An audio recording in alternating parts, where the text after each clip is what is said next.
Hi കൂട്ടുകാരെ, പുതിയൊരു വീഡിയോയിലേക്ക് എല്ലാവർക്കും സ്വാഗതം. അങ്ങനെ ഒന്ന് ആലോചിച്ചിട്ടും നീ ടെൻഷൻ ആവണ്ട എന്ന് ചീരുവിനോട് അനുപമ പറയാൻ കേട്ടോ.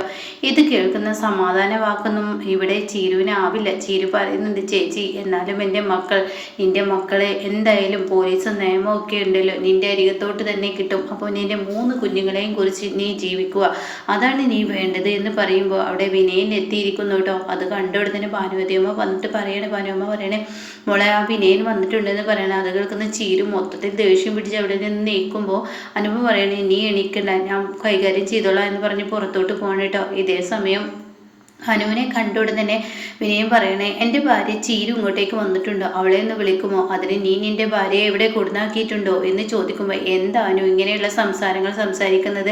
അത് കേട്ട അനുപമ, ഞാൻ പിന്നെ എന്ത് പറയണം, അല്ല ഇന്നലെ ഇവിടെ ഇന്ദ്രനും സത്യനും കൂടി ഇവിടെ എൻ്റെ ഭാര്യയെ കൊടുന്നാക്കി എന്നൊക്കെ പറഞ്ഞത് കേട്ടു എന്ന് പറയുമ്പോൾ ചീരു അങ്ങോട്ടേക്ക് ഇറങ്ങി വരേണ്ട കേട്ടോ. നിങ്ങൾ ആരാ എന്നെ അന്വേഷിച്ചു വരാൻ? നിങ്ങളുടെ ഭാര്യ എന്നുള്ളത് ഇന്നലെ രാത്രി മരിച്ചിരിക്കുന്നു, ആ ചീരു അല്ല, ഇത് പുതിയ ചീരു. എന്താ ചീരു എടുത്തുചാട്ടത്തിൻ്റെ പുറത്ത് ഇങ്ങനെയൊക്കെ സംസാരിക്കുന്നത്? ഇങ്ങനെയൊക്കെ സംസാരിക്കാൻ പാടുമോ എന്ന് ചോദിക്കുമ്പോൾ പിന്നെ ഞാൻ നിങ്ങളോട് എങ്ങനെ സംസാരിക്കണം, നിങ്ങളുടെ ഈ പ്രവൃത്തിയിൽ ഞാൻ എന്താ ചെയ്യേണ്ടത് എന്നൊക്കെ ചോദിച്ചിട്ട് ചീരു, നമ്മൾ തമ്മിൽ പല വഴക്കുണ്ടാവും, മറ്റുള്ളവരെ ഇതിൽ ഇടപെടിക്കണ്ട, നീ വരുന്നുണ്ടോ എന്ന് പറയുമ്പോൾ നിൻ്റെ 2 മക്കൾ നമ്മുടെ വീട്ടിലുണ്ട്, ഒന്ന് എൻ്റെ വയറ്റിലും ഒന്ന് എൻ്റെ കുഞ്ഞ് നിൻ്റെ വയറ്റിലും ഉണ്ട്, അത് നീ ചിന്തിക്കണം എന്നൊക്കെ പറയുമ്പോൾ ഭാനുമ്മക്ക് ദേഷ്യം പിടിച്ചിട്ടോ. നിർത്തട, അവൻ്റെ ഒരു സംസാരം, ചോദിക്കാനും പറയാനും ആരും ഇല്ലെന്ന് കരുതിയാണോ നീ ചിരുവിനോട് ഇങ്ങനെയൊക്കെ പെരുമാറുന്നത്? ഇത് ഞാനും എൻ്റെ ഭാര്യയും ഉള്ളതാണ്, ഇതിൽ കയറി മറ്റുള്ളവർ ഇടപെടേണ്ട. ഞാൻ ഇടപെടൂടാ, നീ ഇങ്ങനെയുള്ള പ്രവൃത്തികൾ ചെയ്തു വെച്ച് ഇന്നലെ ദൈവാധീനം കൊണ്ട് ചീരു രക്ഷപ്പെട്ട് ഇങ്ങോട്ടേക്ക് വന്നതാണ്, ഇടപെട്ടാ നീ എന്ത് ചെയ്യൂടാ എന്ന് പറയുമ്പോൾ ഭാനുമ്മയെ അടിക്കാൻ വേണ്ടി വിനയം വരുമ്പോഴേക്കും, ഇനി ഞങ്ങളിൽ ഒരു പെണ്ണിനെ നീ തൊട്ട് കഴിഞ്ഞാൽ നിന്റെ കൈ ഞാൻ വെട്ടാനും മടിക്കില്ല എന്ന് ഉടൻ തന്നെ അവിടെ പറയാനിട്ടോ. അങ്ങനെ ഈ വാക്കുകൾ കേൾക്കുമ്പോൾ ശരിക്കും ദേഷ്യം പിടിക്കാണ് വിനയന്. എന്നിട്ട് വിനയനോട് അനുപമ പറയണം, മര്യാദയ്ക്ക് ഈ വീട്ടിൽ നിന്ന് ഇറങ്ങിക്കോ, അതല്ല എങ്കിൽ എൻ്റെ നിലപാടെന്തെന്ന് നീ ശരിക്കും അറിയുമെന്ന് പറയുമ്പോൾ അവിടെ നിന്നിട്ട് കാര്യമില്ലെന്ന് മനസ്സിലാക്കി വിനയൻ അവിടെ നിന്ന് പോകട്ടോ. എന്നാൽ ചീരു അകത്തോട്ട് ദേഷ്യത്തോടു കൂടി പോവാണ്. പിന്നീട് വിനയൻ നേരെ പോകുന്നത് സത്യൻ്റെയും ഇന്ദ്രൻ്റെയും വീട്ടിലോട്ടാണ് കേട്ടോ. അവിടെ ചെല്ലുമ്പോൾ സോന പുറത്ത് നിൽക്കുന്നുണ്ട്, ആദ്യം മണി മുഴക്കുന്നുണ്ട്. സോന പുറത്തോട്ട് വന്ന ഉടൻ തന്നെ സോനക്കാണെങ്കിൽ ദേഷ്യം പിടിക്കണം. അപ്പോഴേക്കും വിനയൻ കസേരയിൽ കയറി ഇരുന്നിരിക്കുകയാണ്. അങ്ങനെ സോനയോട് പറയണേ, എനിക്കൊരു ഗ്ലാസ് വെള്ളമോ ചായ എന്തെങ്കിലും കൊണ്ടുവരുമോ എന്ന് ചോദിക്കുമ്പോൾ ഉടൻ തന്നെ ശരിക്കും സോനയ്ക്ക് ദേഷ്യം പിടിക്കുന്നുണ്ട് കേട്ടോ. അപ്പോഴേക്കും സത്യനും ഇന്ദ്രനും അങ്ങോട്ടേക്ക് വരികയാണ്. ആഹാ, നിങ്ങൾ രണ്ടാളും ഇവിടെ ഉണ്ടായിരുന്നൂല്ലേ, എൻ്റെ ഭാര്യയെക്കുറിച്ച് അന്വേഷിക്കാനാണ് ഞാൻ അങ്ങോട്ടേക്ക് വന്നത്. അത് കേൾക്കുന്ന ഇന്ദ്രൻ, നിൻ്റെ ഭാര്യയെക്കുറിച്ച് നീ എന്താ ഇവിടെ വന്ന് അന്വേഷിക്കുന്നത്? അതെന്താ ഇന്ദ്ര ഒന്നും അറിയാത്തതുപോലെ സംസാരിക്കുന്നത്? എൻ്റെ ഭാര്യയെ നിങ്ങൾ 2 പേരും കൂടി ഇന്നലെ അനുവിൻ്റെ വീട്ടിലോട്ട് കൊണ്ടാക്കിയില്ലേ, അത് കൊണ്ടാക്കാനുള്ള സാഹചര്യം എന്തെന്ന് നീ ഓർക്ക്. അപ്പോഴേക്കും പ്രതിഭ അവിടെ എത്തും. അപ്പോൾ ഉടൻ തന്നെ എൻ്റെ ഭാര്യയും ഞാനും പല വഴക്കുകളും ഉണ്ടാവും, പക്ഷേ മറ്റുള്ളവർ കയറി ഇടപെടുമ്പോഴാണ് ആ വഴക്ക് വലുതാവുന്നത്. അതുകൊണ്ട് എൻ്റെ ഭാര്യയെ എനിക്ക് തിരികെ കിട്ടണം, നിൻ്റെ ഭാര്യയെ തിരികെ കിട്ടണം, നീ ചെന്ന് അവളോട് ചെന്ന് പറ, അല്ലാതെ ഇവിടെ വന്നിട്ടില്ല. അതെന്താ നിങ്ങൾ അങ്ങനെ സംസാരിക്കുന്നത്? നിങ്ങൾ പറഞ്ഞു കഴിഞ്ഞാൽ തീർച്ചയായും എൻ്റെ ഭാര്യ എൻ്റെ വീട്ടിലോട്ട് തിരികെ വരും. അത് കേൾക്കുന്ന സത്യം, ഒരിക്കലും ഞങ്ങൾ പറഞ്ഞിട്ട് നീ എന്ന ദുഷ്ടൻ്റെ അടുത്തോട്ട് ജീവിക്കാൻ ഞങ്ങൾ വിടില്ലടാ എന്ന് പറയുമ്പോൾ, ആഹാ ആള് കൊള്ളാലോ, ഇവിടെ ഇപ്പോൾ 2 കാര്യങ്ങളാണ് നിങ്ങൾക്ക് നേടുന്നത്. ഒന്ന് ഇന്ദ്രനെ അനുപമ, നിനക്കാണെങ്കിലോ ചീരു. അതെ, നീ വായി തോന്നിയത് വിളിച്ചു പറഞ്ഞാലുണ്ടല്ലോ, ഞാൻ എന്താ വായി തോന്നിയത് വിളിച്ചു പറയുന്നത്? ഇവിടെ ഇപ്പോൾ സത്യൻ്റെ കാര്യം പറയുകയാണെങ്കിൽ ഞാനും ഇന്ദ്രനും എന്തായാലും അനുപമയെ മറന്ന് ഇന്ദ്രൻ ജീവിക്കില്ല, ചേരുവിനെ മറന്ന് എനിക്കും ജീവിക്കാൻ കഴിയില്ല. കാരണം എന്താണെന്ന് അറിയോ, അതിനിടയ്ക്ക് ഞങ്ങളുടെ രക്തങ്ങൾ ഇവരുടെ കൈകളിലുണ്ട്, അതായത് ഞങ്ങളുടെ കുഞ്ഞുങ്ങളുണ്ട് എന്ന് പറയാൻ കേട്ടോ. അത് കേൾക്കുന്ന സത്യൻ ഇനി എന്താ പറയാൻ പോകുന്ന അറിയാൻ വേണ്ടി ഇങ്ങനെ സത്യം നിൽക്കുക കേട്ടോ. ആ സമയം ഉടൻ തന്നെ പറയണേ, സത്യ നീ എന്ന് പറയുന്ന 2ാമത് കല്യാണം കഴിച്ചതല്ലേ പ്രതിഭ?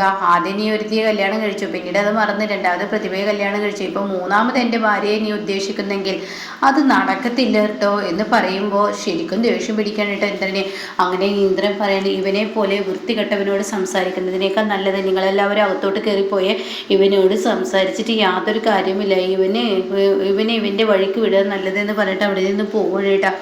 അങ്ങനെ എല്ലാവരും വാതിലടച്ച് പോകുമ്പോൾ, ശരി ഇപ്പം തൽക്കാലം ഞാൻ പോവാം, എന്നാൽ എൻ്റെ ഭാര്യയെ എനിക്കരികിൽ കെട്ടിയില്ലെങ്കിൽ തീർച്ചയായും ഇനിയും ഇന്ദ്രൻ്റെ അരികിലോട്ട് ഞാൻ വരും എന്നൊക്കെ പറഞ്ഞ് വിനയൻ ദേഷ്യത്തോടു കൂടി അവിടെ നിന്നും പോകുന്നുണ്ട് കേട്ടോ. എന്നാൽ ഇത് അങ്ങ് ശരിക്കും ദേഷ്യം പിടിക്കുകയാണ് സത്യനും ഇന്ദ്രനും. പക്ഷേ എന്ത് ചെയ്യാൻ, ഇങ്ങനെയുള്ളവന്മാരോട് സംസാരിക്കുന്നതിനേക്കാൾ നല്ലത് മൗനമാണ് എന്നുള്ള നിലപാടാണ് കേട്ടോ എടുക്കുന്നത്. പിന്നീട് ചിരുവിനെയാണ് കാണിക്കുന്നത്. മാഷിൻ്റെ തോളിൽ കിടന്ന് ചിരു കരയാണ്. അപ്പോൾ ഉടൻ തന്നെ ചിരുവിനോട് പറയണം, മോളെ നീ കരയണ്ട, അറിയാതൊക്കെ ഞാനും കൂടി നിന്നെ വിനയൻ്റെ അരികിലോട്ട് തള്ളിവിട്ടിട്ടുണ്ട്, അതിന് മാപ്പാക്കണം എന്നൊക്കെ പറയുമ്പോൾ അച്ഛ എൻ്റെ മക്കള് നീ പേടിക്കണ്ട, ഇന്ന് കോടതി നിയമമൊക്കെ ഉണ്ടല്ലോ, നിൻ്റെ മക്കളെ എന്തായാലും നിനക്ക് തിരികെ കിട്ടും. അത് കേട്ട ഉടനെ ചിരു പറയണേ, അച്ഛ എന്നാൽ ഞാനൊരു കാര്യം പറയട്ടെ, അയാൾ എന്നെ മാനസികവും ശാരീരികവുമായി ആ വീട്ടിലിട്ട് പീഡിപ്പിച്ചു എന്ന് പറഞ്ഞ് ഗാർഹിക പീഡനത്തിന് അയാൾക്ക് നേരെ കേസ് കൊടുത്ത തീർച്ചയായും അയാൾ അകത്ത് പോവുകയും എനിക്ക് എൻ്റെ കുഞ്ഞുങ്ങളെ കിട്ടുകയും ചെയ്യല്ലോ. അത് കേട്ട മാഷു പറയണ, അതിനു മുന്നേ എനിക്ക് അവനെ കാണണം, അവനെ വേണ്ട വിധത്തിൽ കൈകാര്യം ചെയ്യണം,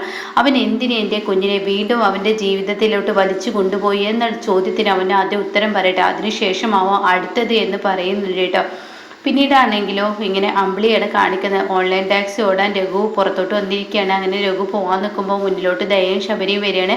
അപ്പോൾ മൊത്തത്തിൽ അമ്പിളിക്ക് ദേഷ്യം പിടിക്കുന്നുണ്ട്. അപ്പോൾ ഉടൻ തന്നെ ശബരിയാണെങ്കിലോ നല്ല ഇതോടുകൂടി സംസാരിക്കാൻ വരികയാണ്. അപ്പോൾ ഉടൻ തന്നെ രഘു ചോദിക്കുന്നുണ്ട്, നീ തിരുപ്പൂരിൽ നിന്ന് എപ്പോഴാണ് വന്നത്? ഞാൻ ഇന്നലെ കാലത്ത് എത്തിയിട്ടുണ്ടെന്ന് പറയണ്ട, എന്തായാലും സുഖമല്ലേ, കുഴപ്പമൊന്നുമില്ല. അപ്പോഴേക്കും അമ്പിളി പറയുന്നത്, രഘുവേട്ട ഓൺലൈനായി നിൽക്കുന്നവർ രഘുവേട്ടനെ ട്രാക്ക് ചെയ്യും, അതുകൊണ്ട് പെട്ടെന്ന് പോകാൻ നോക്കിയെന്ന് പറയും. അയ്യോ ഞാനത് മറന്നു, ഞാൻ ഓൺലൈനായിട്ട് ഓടാൻ നോക്കാം. അപ്പോൾ പഴയ പണി തന്നെ ചെയ്തു തുടങ്ങുകയാണല്ലേ? അതെ, പഴയ പണി തന്നെ ചെയ്തു തുടങ്ങട്ടെ, ഞാനിന്ന് നിൽക്കുന്നില്ല, ഞാൻ പോകുന്നെന്ന് പറയട്ടെ. എന്നാൽ അമ്പിളി ആ സമയം, അയ്യോ ഞാൻ സരോജിനിക്ക് സാവിത്രിക്കൊക്കെ ഡ്രസ്സ് അടിച്ചതെന്ന് പറഞ്ഞിരുന്നു, അത് കൊടുത്തില്ലല്ലോ എന്ന് പറഞ്ഞിട്ട് അമ്പിളി അവിടെ നിന്ന് ഓടുകയാണ് കേട്ടോ. ഇത് കേൾക്കുന്ന ശബരിക്ക് ഒന്നും തന്നെ മനസ്സിലാവുന്നില്ല. എന്താ നിൻ്റെ ചേച്ചി ഇങ്ങനെയൊക്കെ പെരുമാറുന്ന ഒരാൾ വന്നാൽ എന്ന് പറഞ്ഞു കൊടുത്തതിന് ദയ പറയാൻ, അവരുടെ സ്വഭാവം അങ്ങനെയാണ്, എന്നാൽ നമുക്ക് പോവാം. അത് വേണ്ട, നമുക്ക് പോകാനൊന്നും പറ്റത്തില്ല, കാരണം അച്ഛനെ കാണാൻ വന്നിട്ടുണ്ടെങ്കിൽ അച്ഛനെ കണ്ടിട്ട് തന്നെ പോകണമെന്ന് പറയണേട്ടാ. അങ്ങനെ അകത്തോട്ട് കയറി ചെല്ലുമ്പോൾ അമ്പിളിയാണെങ്കിലോ ഇവർക്കൊരു വിലയും കൊടുക്കാതെ അമ്പിളി ഇങ്ങനെ തയ്ച്ചും കൊണ്ടിരിക്കുകയാണ് കേട്ടോ. അത് കാണുന്ന ശബരിക്കും ദയക്കും അത്ര പിടിച്ചില്ല. അങ്ങനെ ദയ പറയണേ, ശബരിയേട്ട ഇവിടെ ഇരിക്കുക, അച്ഛനെ കാണാനല്ലേ നമ്മൾ വന്നത്, മറ്റുള്ളവരെ കാണേണ്ട ആവശ്യമില്ല, അപ്പോൾ അച്ഛനോട് കാര്യങ്ങൾ പറഞ്ഞിട്ട് നമുക്ക് ഇവിടെ നിന്ന് പോകാമെന്ന് പറയുമ്പോൾ, ആഹാ എൻ്റെ മോളെ അച്ഛനെ കാണാനാണ് വന്നത്, അച്ഛൻ നിങ്ങളെ കാണാൻ അങ്ങോട്ടേക്ക് വന്നിരുന്നല്ലോ, അതറിഞ്ഞില്ലേ? അച്ഛൻ ഇവിടെ നിന്ന് രാവിലെ പോയത്. അപ്പോൾ ശബരി ചോദിക്കുക, എങ്ങോട്ടേക്കാണ് പോയത്? അതൊന്നും എനിക്കറിയത്തില്ല, ഇവിടെ നിന്ന് രാവിലെ പോയത്, അക്കാര്യം മാത്രമേ എനിക്കറിയുള്ളൂ എന്ന് പറയാനായിട്ട്. ഇതേ സമയം ശബരി പറയുന്നത് നമുക്ക് പോവാ എന്ന് ദയോട് പറയുമ്പോൾ ദയ പറയണേ, ഇവിടെ എന്തൊക്കെ ചുറ്റിക്കളി നടക്കുന്നുണ്ട്, ഇവിടെ നമ്മൾ പോകുന്നെങ്കിൽ നമുക്ക് അച്ഛനെ കണ്ടിട്ട് പോയാൽ മതി എന്ന് പറയണേ. ദയ ആവശ്യമില്ലാത്ത വാശി നന്നല്ല എന്ന് പറയാനായിട്ട് ഈ വീട്ടിൽ വന്നിട്ട് അത് കേട്ട ശബരി പറയണേ, വാശി നന്നല്ല എന്നൊക്കെ ഇങ്ങനെ പറയുമ്പോൾ ഉടനെ ദയ പറയണത്, ശബരിയേട്ടൻ്റെ എന്താ പ്രശ്നം, ഇവിടെ വന്നിട്ട് ആരും സൽക്കരിക്കാത്തത് കൊണ്ടല്ലേ? അത് കേട്ട ഉടൻ തന്നെ അമ്പിളി പറയണേ, നിനക്കെന്താടി, നിന്റെ വീടല്ലേ, നിനക്ക് ചായ ഇട്ട് കൊടുത്തൂടെ, അതിലെത്ര കുറ്റമുണ്ടോ, വേറെ ആരും ഇല്ലല്ലോ എന്ന് പറയുകയാണ് കേട്ടോ. അപ്പോൾ അത് കേൾക്കുമ്പോൾ ശരിക്കും ശബരിക്കും ദയക്കും ദേഷ്യം പിടിക്കുന്നത്. അങ്ങനെ ദയ പറയാണ്, ഇവരുടെ അടുത്ത് ഇങ്ങനെയൊക്കെയുള്ള സ്വീകരണം തന്നെയൊക്കെ കിട്ടുള്ളൂ, അത് പ്രതീക്ഷിച്ചു തന്നെയാണ് ഞാൻ ഇങ്ങോട്ടേക്ക് വന്നത്, അതൊന്നും വിഷയമാക്കണ്ടെന്ന് പറയുമ്പോൾ അമ്പിളിക്ക് അങ്ങ് ദേഷ്യം പിടിക്കണം കേട്ടോ. പിന്നീട് അമ്പിളി ശബരിയുടെ അടുത്ത് എന്നിട്ട് ശബരിയോട് ചോദിക്കാണ്, ആ ശബരിയോ എപ്പോൾ എത്തി? ശബരി എന്നാ തിരുപ്പൂരിൽ നിന്ന് വന്നത്? വീട്ടിലൊക്കെ എല്ലാവർക്കും സുഖമല്ലേ? അച്ഛന് സുഖമല്ലേ? ദയ്യേ ഉണ്ണിക്കുട്ടനെ നീ എന്തുകൊണ്ട് കൊണ്ടുവന്നില്ല? ഉണ്ണിക്കുട്ടൻ എവിടെ? എന്നൊക്കെയുള്ള ചോദ്യങ്ങളാകുമ്പോൾ ഇങ്ങനെ മതിയോടി ഞാൻ ചോദിക്കേണ്ടത്? ഇങ്ങനെ തന്നെയായിരുന്നു അമ്പിളി, എല്ലാവർക്കും വേണ്ട വിധത്തിൽ എല്ലാം ചെയ്തു കൂട്ടി, എല്ലാം ചെയ്തു തന്നിട്ടും എന്നോട് നന്ദിയില്ലാതെ ഇന്ന് ഈ മനുഷ്യൻ ആ പഴയ ഓൺലൈൻ ടാക്സിക്കും അതുപോലെ ഞാൻ ഈ തയ്യലിൻ്റെ മുന്നിൽ ഇരിക്കാൻ കാരണക്കാരിയായ നീ തന്നെ എന്ന് പറയുമ്പോൾ ഞാൻ എന്ത് ചെയ്തു? എങ്ങനെയാണ് തമ്പായി ഇവിടെ വന്നുപെട്ടത്? തമ്പായി അന്ന് സ്വർണം ഞങ്ങൾക്ക് വേണ്ടി പണയം വെക്കുന്ന സമയത്ത് തമ്പായി എങ്ങനെ ഇവിടെ വന്നുപെട്ടു? അത് നീ പറയടേ, തമ്പായിയെ വരുത്തിച്ചത് ആരാടി എന്ന് പറയുമ്പോൾ ഏകദേശം ശബരിക്ക് കാര്യങ്ങൾ മനസ്സിലാവാനായിട്ടാ. അത് കേൾക്കുന്ന ശബരിക്ക് മനസ്സിന് ഒരു ജാതി ബുദ്ധിമുട്ട് തോന്നാണ്. അപ്പോൾ ഉടൻ തന്നെ അപ്പോൾ സ്വർണത്തിൻ്റെ കാര്യത്തിൽ ഏകദേശം തീരുമാനം എനിക്ക് മനസ്സിലായതേ, ആ സ്വർണം എങ്ങനെ നിന്റെ കൈകളിൽ എത്തി എന്ന് എനിക്ക് മനസ്സിലായി. അതുകൊണ്ട് ആ സ്വർണം അത് മാറ്റി കുറഞ്ഞ സ്വർണ്ണമാണെങ്കിൽ എൻ്റെ കൈകളിൽ തന്നെ ഇരിക്കേണ്ടത്, അതിന് അവകാശം നീ തന്നെയാണ്, ഇത് ചോദിച്ചു വാങ്ങിയതാണെന്ന് പറയട്ടോ. അത് കേൾക്കുന്ന അമ്പിളിക്ക് ദേഷ്യം പിടിച്ച് അമ്പിളി അപ്പുറത്ത് പോയിരിക്കുന്നുണ്ട്. അപ്പോൾ ദയ പറയണേ, ഇവിടെ എന്ത് ചുറ്റിക്കളി നടക്കുന്നുണ്ട്, അത് അറിഞ്ഞിട്ടേ ശബരിയേട്ടാ ഞാൻ വരുന്നുള്ളൂ, നിങ്ങൾ പോയിക്കോളൂ, എന്ത് ചുറ്റിക്കളിയാണ് ഇവിടെ നടക്കുന്നത്? അതൊന്നും എനിക്കറിയത്തില്ല, ഞാൻ എന്തായാലും ചുറ്റിക്കളി എന്താണെന്ന് അറിയട്ടെ. അത് കേൾക്കുന്ന ശബരി ദയ വേണ്ടാത്ത നിൽക്കണ്ട, പെട്ടെന്ന് പോരാ നോക്കി. ഇല്ല ശബരിയേട്ടാ, ഞാനത് അറിഞ്ഞിട്ടേ വരുള്ളൂ, ശബരിയേട്ടൻ പോയിക്കോ. എന്നാൽ ശരി ഞാൻ പോകുന്നു, നീ നിന്റെ ഇഷ്ടം പോലെ എന്താ ചെയ്യുമെന്ന് പറയട്ടോ. പിന്നീട് അമ്പിളി ഇങ്ങനെ ദയെ തുറച്ച് നോക്കുന്ന ആ ഒരു സീനാണ് കേട്ടോ ഇന്നത്തെ എപ്പിസോഡ് നിർത്തിയിരിക്കുന്നത്.